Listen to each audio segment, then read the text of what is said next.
The road into the Flemish flatlands is as straight as a vow, flanked by hop-bines and quiet hedgerows. If you follow it long enough, you'll hear the bell of St. Sixtus Abbey before seeing it. The brothers have been brewing here since the 19th century through seasons of harvest and stillness, merging the place with the aroma of malt and the gentle hum of fermentation.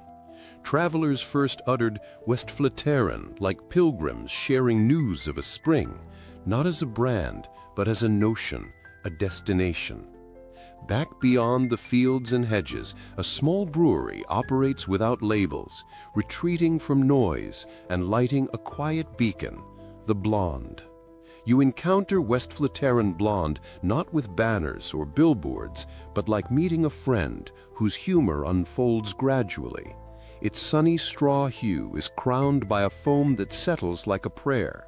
Initially, the glass appears simple, yet that simplicity is an invitation.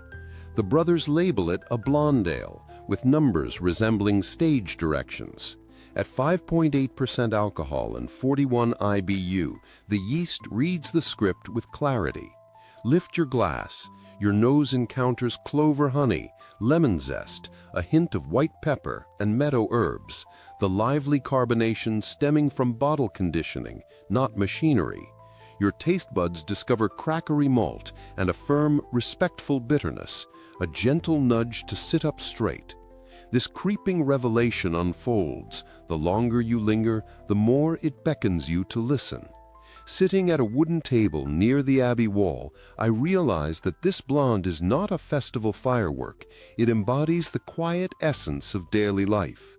In a world enamored with extremes, it opts for balance, designed to enhance conversation, bread, cheese, or broth steeped in time and patience. The yeast, a house character shaped by generations, leaves its signature.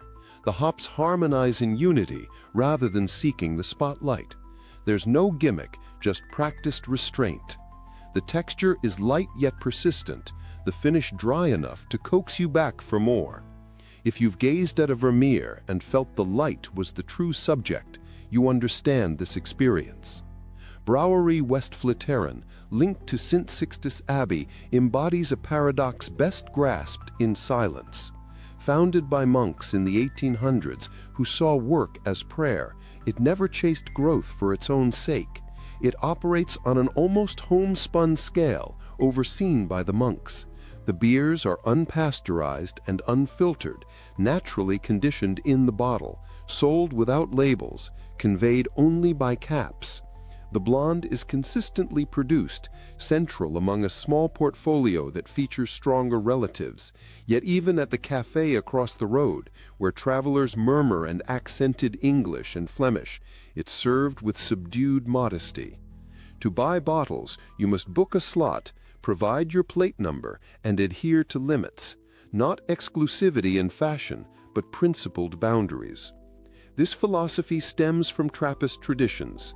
To earn the Trappist label, the beer must be brewed within the monastery walls or under close supervision, with profits supporting the community's charitable work. Westvleteren's approach is notably austere. No campaigns, no loud tasting notes, just an ongoing brewing rhythm that fosters contemplation. It's an age-old conversation between craft and calling. When compared to other Trappist beers, the differences in the blonde illuminate its family ties. Westmahl's triple gleams in radiant gold, soaring into aromatic heights with nearly twice the strength of the blonde. Orval presents a distinctive essence, evolving like a fox with each season. Chimay offers warmth with richer malts, while Rochefort introduces dark stone fruit. La Trappe embraces modern distribution and diverse styles. Even Trefontane in Rome incorporates a touch of its herb garden. Amid these distinct voices, Westvleteren Blond opts for subtlety, like a monastic choir over a soloist, embodying the graceful articulation of the mundane. These distinctions go beyond flavor. Many Trappist breweries, led by monks, have integrated professional staff and equipment for wider reach, while remaining true to their mission.